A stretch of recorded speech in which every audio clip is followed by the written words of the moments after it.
Voilà les deux équipes. Aubagne jouera tout de blanc vêtu contre l'équipe briochine, les locaux dans leur couleur traditionnelle. Le temps pour nous de découvrir les compositions, à commencer par le 11 concocté par Guillaume Alanou. Le 11, j'allais dire sans surprise, il y a des suspendus, il y a deux joueurs qui manquent à l'appel, qui étaient présents sur la feuille de match la semaine dernière et qui ont donc été suppléés, notamment défense avec Matteo Rabuel, suppléé par Youssoufa Ndiaye. Et puis c'est également vrai au milieu de terrain avec un absent de marque. Oui, Arthur Zakarian donc qui remplacera Guillaume Béguin pour amener un petit peu de jeu dans le milieu de terrain avec toujours ce système briochin avec 5 défenseurs. Le 11 du Sporting Club Aubagne Herbel, c'est la nouvelle appellation avec deux clubs qui ont ce qu'on appelle vécu une fusion donc il y a quelques mois, et là c'est là aussi pratiquement du grand classique avec un seul changement au poste d'avant-centre. Maïla débutera sur le banc et c'est Beraba. Jamal Beraba qui va connaître sa première titularisation de la saison et qui sera aligné sur le front de l'attaque aux côtés de Karim Chaban et de l'autre côté également de Bentoumi, Mokran Bentoumi qui là aussi est un joueur dangereux, et on surveillera évidemment le numéro 23 Mohamed Amek, l'homme en forme, on l'évoquait tout à l'heure avec 5 buts marqués lors des 4 derniers matchs. Ils ont été prévenus, ils ont connaissance de la statistique qu'on évoquait tout à l'heure. Face à eux, l'équipe qui gagne le plus de duels en national, eh bien pour l'instant les duels sont gagnés par les Bretons avec le centre. Oh la parade, l'exceptionnelle manchette entre guillemets du gardien. Ouais, c'est aussi pour ça, la nationale, ce championnat pour relancer certains joueurs.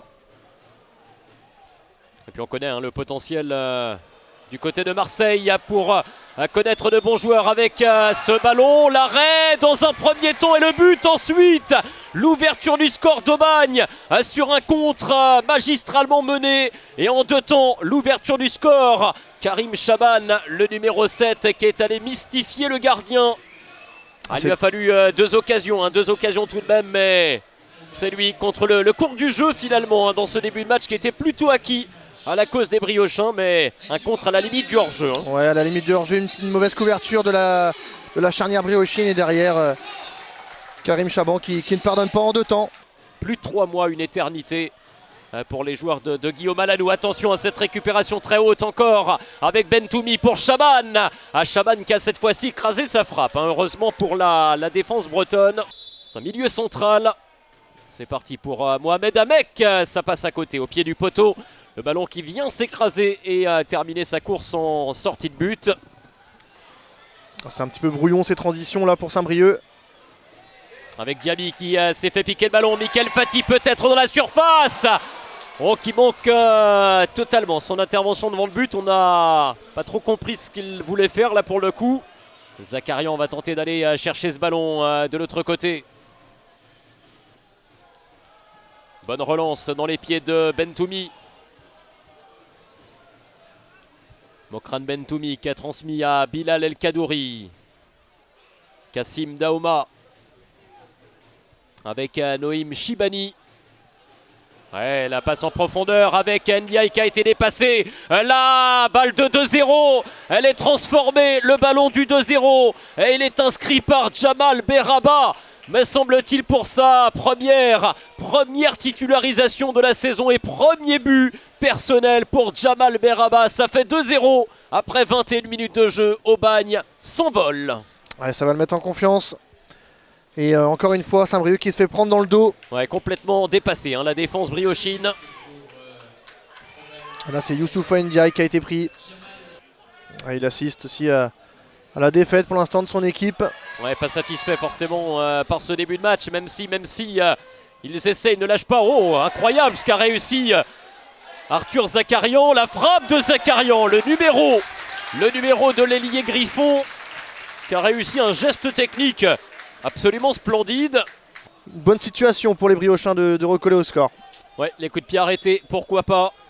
Avec la présence, la taille de Mickaël Fati, la taille d'Angua, deuxième poteau. Et le voilà, la réduction du score, 2-1 désormais entre les deux équipes. Ouais, c'est Youssoufa Ndiaye, je pense, le numéro 2 effectivement. Ouais, il s'est élevé plus haut que la défense, il a bien placé sa tête.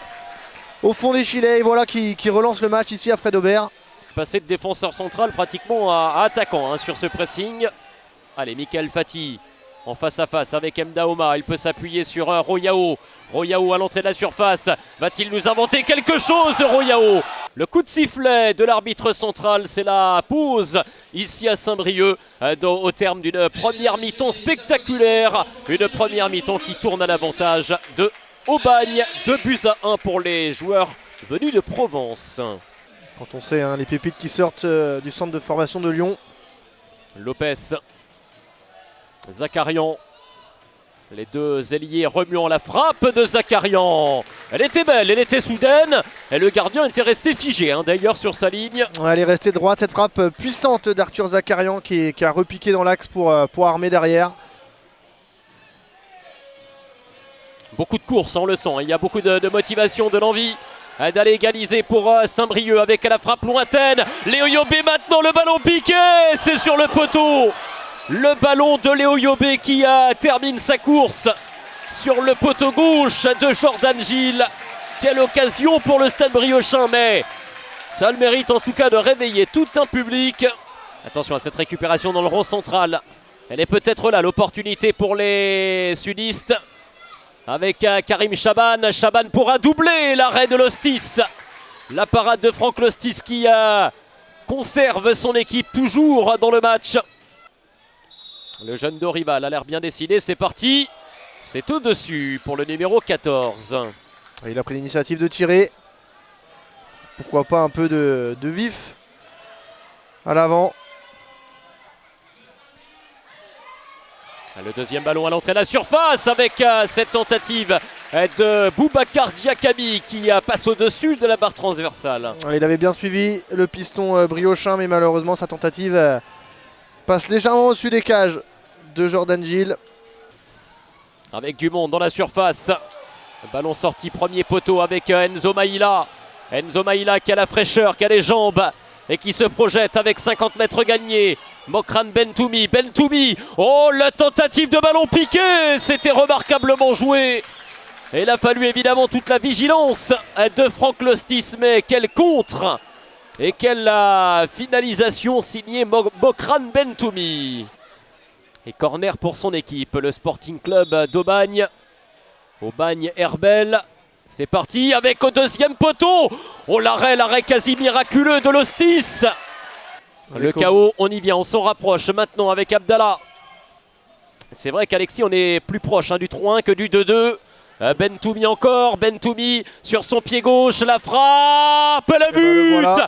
Oh extraordinaire, Mokran Bentoumi qui crucifie le Stade Briochin. Le talent de ce joueur indéniable, remarquable. 3-1 pour Aubagne.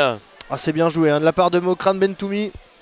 Qui a repiqué dans l'axe pour enrouler avec sa patte gauche soyeuse comme vous l'avez dit Damien. Ah ouais, ne lui laissez pas d'espace à cet homme. Angois. Attention à ce ballon qui flotte dans la surface avec un joueur qui s'est jeté ici en la personne de Stan Janot, mais c'est une main qui est signalée.